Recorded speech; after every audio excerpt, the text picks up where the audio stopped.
నమస్తే అన్న, అందరికీ నమస్కారం. కువైట్లో బయట పనిచేసే వారికి హెచ్చరిక. కువైట్లో ఎవరైతే ప్రాజెక్టుల్లో కానీ, లేకపోతే డెలివరీ రంగంలో కానీ, లేకపోతే ఎడారి ప్రాంతాలలో కానీ, బహిరంగ ప్రదేశాలలో పనిచేస్తూ ఉన్న మన భారతీయులు ఎవరైతే ఉన్నారో వాళ్ళు చాలా జాగ్రత్తగా ఉండాలన్న. ప్రస్తుతం యుద్ధ పరిస్థితుల్లో కూడా చాలా మంది అయితే బయట పనిచేస్తూ ఉన్నారన్నమాట. అలాగే నిన్న మనం చూసుకుంటే కానీ యుఏఈ పైన ఇరాన్ అయితే దాడులు చేయడం జరిగిందనమాట. దాడులు చేసిన తర్వాత యుఏఈలోని అబుదాబిలోని ఇండస్ట్రియల్ ఏరియాలో డ్రోన్ మరియు క్షిపణి యొక్క శకలాలు పడి 5 భారతీయులు అయితే గాయపడడం జరిగింది. అలాగే కువైట్ ప్రభుత్వం కూడా తెలియజేసిందనమాట, ఎవరైతే కువైట్లో బయట పని చేస్తూ ఉన్న భారతీయులు కావచ్చు, ఇతర దేశాలకు సంబంధించిన వారు కావచ్చు, సైరన్లు మోగుతూనే సురక్షితమైన ప్రాంతాలకు తరలి వెళ్ళాలని చెప్పి సూచనలు చేస్తూ ఉంది.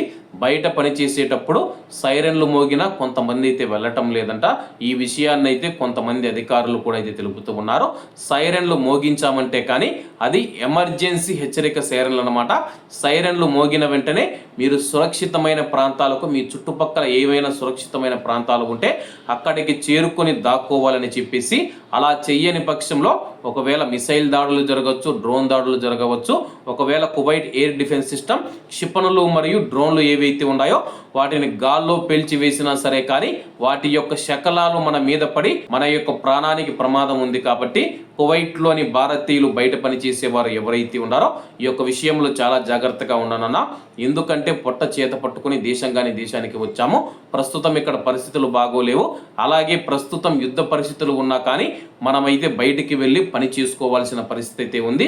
ఎందుకంటే మన యొక్క పరిస్థితులు అలాంటివి అన్నమాట. కుంబాడు కావచ్చు, అకామా కావచ్చు, తిండి కావచ్చు, ఇంటికి డబ్బులు పంపించాలంటే మనం బయట అడుగు పెడితేనే ఇవన్నీ జరుగుతాయి. కాబట్టి మనం బయట అడుగు పెట్టినప్పుడు సైరన్లు మోగినప్పుడు మీ మొబైల్కు ఎమర్జెన్సీ అలర్ట్ వచ్చినప్పుడు దయచేసి సురక్షితమైన ప్రాంతాలకు వెళ్ళి దాక్కొని తర్వాత సైరన్లు, అలాగే ఏదైనా ఎమర్జెన్సీ అలర్ట్లు, సైరన్లు ఆగిపోయిన తర్వాత మీరు యథావిధిగా వచ్చి పని చేసుకోవచ్చు.